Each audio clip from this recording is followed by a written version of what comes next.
Hello friends, എല്ലാവർക്കും Android മാളി എന്ന് പറഞ്ഞ യൂട്യൂബ് ചാനലിലേക്ക് സ്വാഗതം. ഈ വീഡിയോ നമ്മൾ പറയാൻ പോകുന്നത് ഐക്യുവിനെ ബാധിച്ച പുതിയ പ്രശ്നത്തിനെ കുറിച്ചിട്ടാണ്. ഓക്കെ, അപ്പോൾ മുമ്പ് നമ്മളൊരു വീഡിയോ ഇട്ടിട്ടുണ്ടായിരുന്നു പോക്കോ ഫോണുകൾ സംഭവിച്ച കാര്യത്തെക്കുറിച്ച്. അതായത് ഞാനൊരു പോക്കോ ഫോൺ വാങ്ങിയിട്ടുണ്ട്. ആദ്യമായി ലൈഫിൽ പോക്കോ ഫോൺ വാങ്ങിയപ്പോൾ അതിൻ്റെ മദർ ബോർഡ് അടിച്ചുപോയി. ഇപ്പോൾ 10-21 രൂപയായിരുന്നു മൊത്തം. EMI ഒക്കെ എടുത്തിട്ടായിരുന്നു അത് കംപ്ലീറ്റ് ചെയ്തത്. അതുകൊണ്ട് തന്നെ എനിക്ക് 10-24 രൂപ നഷ്ടം വന്നു അതിൻ്റെ മുകളിൽ. അതിനുശേഷം 2-3 തവണ സർവീസ് ചെയ്ത് കിട്ടിയെങ്കിലും വീണ്ടും പഴയ അവസ്ഥ തന്നെയായിരുന്നു. അവസാനം ഇപ്പോൾ ഷെൽഫിൽ കിടക്കുന്നുണ്ട്.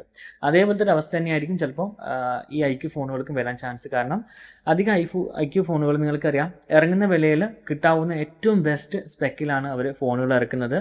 ഇറക്കിയിട്ട് ഉപയോഗിക്കുമ്പോഴൊന്നും യാതൊരുവിധ കംപ്ലയിൻസും ഇല്ല.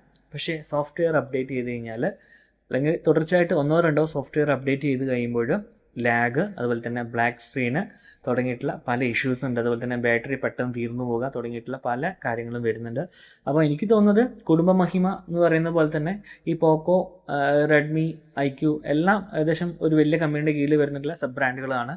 അപ്പം അവരും ഈ ഒരു പരിപാടി തന്നെ തുടങ്ങിയിട്ടുണ്ട്, സോഫ്റ്റ്വെയർ അപ്ഡേറ്റ് കൊടുത്തിട്ട് ഫോണുകളെ തകർക്കുക എന്നുള്ളത്. അപ്പോൾ ആൾക്കാർ, നിങ്ങളോട് എനിക്ക് പറയാനുള്ളത്, നിങ്ങളൊരു ഫോൺ എടുത്തിട്ടുണ്ടെങ്കിൽ മാക്സിമം അതിൽ സോഫ്റ്റ്വെയർ അപ്ഡേഷൻ ചെയ്യാതിരിക്കുക. കാരണം നിങ്ങൾക്ക് പുതുതായിട്ട് കാര്യമായിട്ട് അധികമൊന്നും കിട്ടാൻ ചാൻസ് ഇല്ല.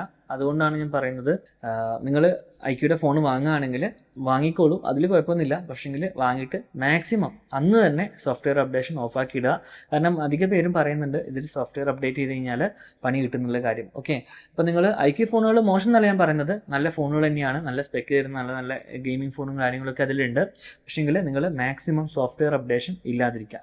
അധിക പേർക്കും സോഫ്റ്റ്വെയർ അപ്ഡേറ്റ് എന്ന് പറയുമ്പോൾ നമ്മൾക്കറിയാം പുതിയ ഫീച്ചറുകൾ, കുറച്ചുകൂടി ബെറ്റർ പെർഫോമൻസ്, കുറച്ചുകൂടി കൂടുതൽ ഇമേജ് ക്വാളിറ്റി ഒക്കെ നമ്മൾ പ്രതീക്ഷിച്ചിട്ടാണ് നമ്മൾ ഈ സോഫ്റ്റ്വെയർ അപ്ഡേറ്റ് ചെയ്യുന്നത്.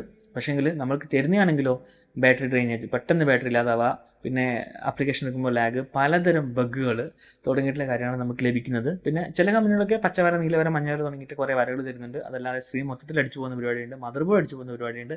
അപ്പോൾ ഇത്തരത്തിൽ പലതരം സംഭവങ്ങളാണ് നമുക്ക് പാക്കേജായിട്ട് ഈ സോഫ്റ്റ്വെയർ അപ്ഡേറ്റിൽ വരുന്നത്. അതുകൊണ്ട് ഞാൻ നിങ്ങളോട് പറയുന്നത്, ഐഫോൺ ആവട്ടെ, സാംസങ് ആവട്ടെ, ഏത് ഫോണാവട്ടെ, മാക്സിമം സോഫ്റ്റ്വെയർ അപ്ഡേറ്റ് ചെയ്യാതിരിക്കുക.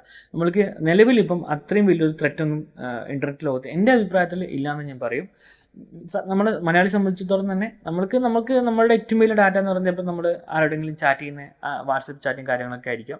അതല്ലാതെ അതിൽ കൂടുതലായിട്ടുള്ള വേറെ ഡീറ്റെയിൽസും നമുക്ക് ഉണ്ടാവാൻ ചാൻസ് ഇല്ല. അതുകൊണ്ട് തന്നെ നിങ്ങൾക്ക് ആ ഒരു കിട്ടുന്ന ആ ഒരു സോഫ്റ്റ്വെയർ നിങ്ങൾ നല്ല രീതിയിൽ ഉപയോഗിക്കുക. പിന്നെ മാക്സിമം ചെയ്യാണ്ടിരിക്കേണ്ട കാര്യം എന്ന് വെച്ച് കഴിഞ്ഞാൽ, തേർഡ് പാർട്ടി അപ്ലിക്കേഷൻസ് ഇൻസ്റ്റാൾ ചെയ്യാതിരിക്കുക. അതുപോലെ തന്നെ മെയിൽ പ്രൊമോഷൻസ് ഒക്കെ വരുമ്പോൾ അതിൽ കിട്ടുന്ന APK ഫയൽസൊക്കെ ഇൻസ്റ്റാൾ ചെയ്യാതിരിക്കുക. അതുപോലെ തന്നെ മോശമായ വെബ്സൈറ്റിൽ കയറാതിരിക്കുക. നിങ്ങൾ 2 തരം ബ്രൗസേഴ്സ് ഉപയോഗിച്ചിട്ട് നിങ്ങൾ കയറിയാൽ മതി. അതായത് ഒഫീഷ്യലായിട്ട് കയറേണ്ട വെബ്സൈറ്റിലേക്ക് ക്രോം ഉപയോഗിച്ച് കയറുക. അതല്ലാതെ മറ്റുള്ള ഡുപ്ലി വെബ്സൈറ്റിലൊക്കെ നിങ്ങൾ കയറുമ്പോൾ ഒപ്പേര മിനി പോലത്തെ അധികം സപ്പോർട്ട് ഓഫ് ചെയ്തിടാൻ കഴിയുന്ന, അതായത് ജാവാസ്ക്രിപ്റ്റും കാര്യങ്ങളൊക്കെ ഓഫ് ചെയ്തിട്ടുള്ള ഒരു നോർമലായിട്ടുള്ള ബ്രൗസർ ഉപയോഗിച്ചിട്ട് നിങ്ങൾ കയറാൻ വേണ്ടി ശ്രമിക്കുക.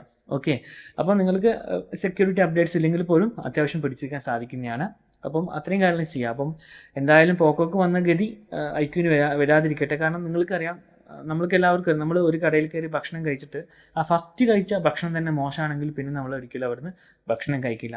അതുപോലെ തന്നെ നമ്മളൊരു ബ്രാൻഡ് വാങ്ങിയിട്ട് ആ ബ്രാൻഡ് നമുക്ക് മോശം അനുഭവം തന്നു കഴിഞ്ഞാൽ നമ്മൾ ഒരിക്കലും പിന്നീട് അതിലേക്ക് പോയില്ല. പിന്നീട് നമ്മൾ തിരിച്ച് പോകണമെങ്കിൽ ചിലപ്പോൾ നമുക്ക് ഫ്രീ ആയിട്ടോ അല്ലെങ്കിൽ വേറെ ആരെങ്കിലും ഫോൺ നമുക്ക് കുറച്ച് കാലം ഉപയോഗിക്കേണ്ടി വന്നിട്ട് ഇതിപ്പം അതിനുശേഷം ഇറങ്ങിയ ഫോണുകൾക്കൊന്നും ആ കമ്പനി ഇല്ല എന്ന് തോന്നിയിട്ട് നമുക്ക് ഓക്കെ ആണെങ്കിൽ മാത്രം നമ്മളിത് വിടൂ.